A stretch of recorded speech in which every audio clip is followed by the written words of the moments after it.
نقطة نظام نقطة نظام نقطة نظام. وقوف الكل لا تقرأ الله وانت واقف. إنه من كعبة القبيلة مراقة القوم، وأنه بسم الله الرحمن الرحيم. والخوف منه ذي خلق جنة ونار. ترقية وبيان عاجل ومستعجل. إلى الأخ مهدي المشاط المحترم، إلى الأخ رشاد العليمي المحترم، وجميع نوابه المحترمون جميعا، إني لكم من الناصحين وأني على الصراط المستقيم. إلى جميع أطراف النزاع قادة في هذا الوطن الممزق والذي أصبح شبه ميت، إلى عقلاء وحكماء اليمن، إلى كل من يهمه أمر هذا الوطن وأبناء شعبه الهالك، تحية طيبة وبعد. اقرأ وربك الأكرم. ومن ساقنا بالعيب سقناه بالنقاء، والله الشاهد والقاهر فوق عباده. أقول لكم أولا وأخيرا اتقوا الله في هذا الشعب.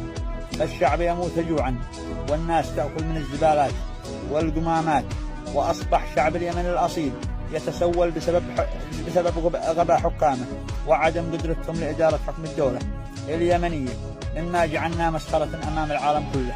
العالم كله أفلح وتقدم وتطور وصنع مستقبله بنفسه، إلا دولة اليمن وهي الدولة الأصيلة، وهذا بسبب فشل حكامها جميعا، وبسبب انبطاح الشعب والرواتب منقطعة والحوافز مخصصة لمن ينتمون للزمرة والمصالح الخاصة والجيوب الخاصة، وليس للأرض والوطن والشعب، حيث أن الكفاءات تم تهميشهم وطردهم للبيوت في جميع مؤسسات الدولة، كلها حسابات ضيقة. فاتقوا الله في هذا الشعب واعطوا لذي كل حق حقه. اصرفوا مرتبات الناس دون الإقصاءات والمحسوبيات والولاءات. اصرفوا مرتبات الناس سواء مع التسويات أو غيرها.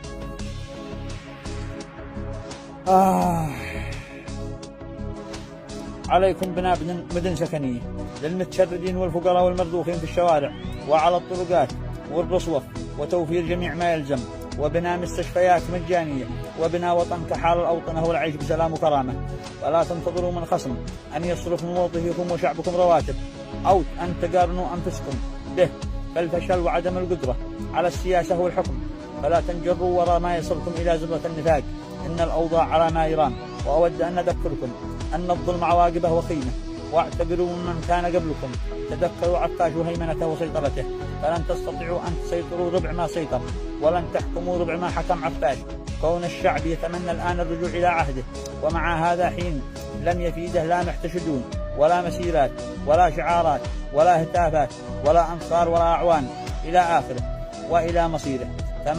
فمن أعظم الجهاد كلمة حق أمام سلطان جائر وجور وظلم.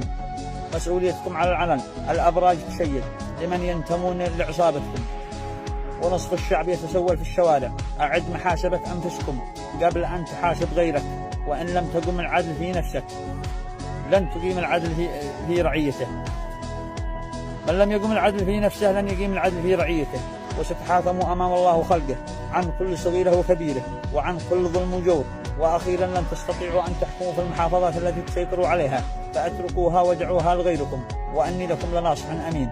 ولسنا ضد ما تقوم به من أخواننا في غزة، بل هذا واجبكم الديني، ولكن الأولى والأخرى أن تصلح أوضاع من تحكموهم، ومن ثم أن تلقوا لمساندة أخوانكم المسلمون في مشارق الأرض ومغاربها. أما أن يموت نصف الشعب قهرا وظلما وجلطات وضغط نتيجة لما ألم به من أوضاع، وتقعد تغني لي عن غزة وعن القدس وباسم الدين وباسم فلسطين، كما الصهاينة المغتصبون يقتلون أخواننا في غزة، وأنتم هنا تتقاتلوا بينكم البين على حساب هذا الشعب الكادح عن طريق الجوع فالقتل، وأن اختلفت الأدوات والأساليب. فبرأيكم من هو يستحق الجهاد، يهودي الملة البعيد أم يهودي الغلة القريب؟ فاتقوا الله وخافوا الله، ولن تستطيعوا أن تكتموا الأفواه. وأن انطلقت شرارة ثورة الجياع لن يطفئها شيء، فالناس في الشوارع والطرقات على الرصيف تموت جوعا وقهرا، وقد أعذر من أنذر. فنصف الشعب يحب الموت كما أنتم وعصابتكم تحبون الحياة، فتداركوا الأمور، وما زلتوا قادرين على أن تمضوا بالطريق الصحيح لرفع مظلومية هذا الشعب الشبه ميت. وفي النهاية يكفي نفاق، يكفي تطبيل، يكفي مجاملات. لا خير فينا أن لم نقول كلمة الحق، ولا خير فيكم أن لم تسمعوها. اللهم أني بلغت، اللهم فاشهد، اللهم أني بلغت، اللهم فاشهد. وبالنسبة لي أنا قبيلي حر ويمني، حر، لا أنتمي لأي حزب أو طائفة أو جماعة، وأنا الشعب والشعب مني. والسلام على من أتبع الهدى ورحمة الله وبركاته. صادر عن رئيس قاعدة الصلح القبلي العليا كعبة القبيلة براقة القوم العرب، الناطق الرسمي باسم كل المستضعفين والجاوعين والمغلوب عن أمرهم، والذي يبحثوا عن من يتكلم باسمهم في زمن أصبحنا فيه نفسي نفسي وزمن الجبانة. هذا علمي، والسلام، حيا الله من سمع، والسلام عليكم ورحمة الله.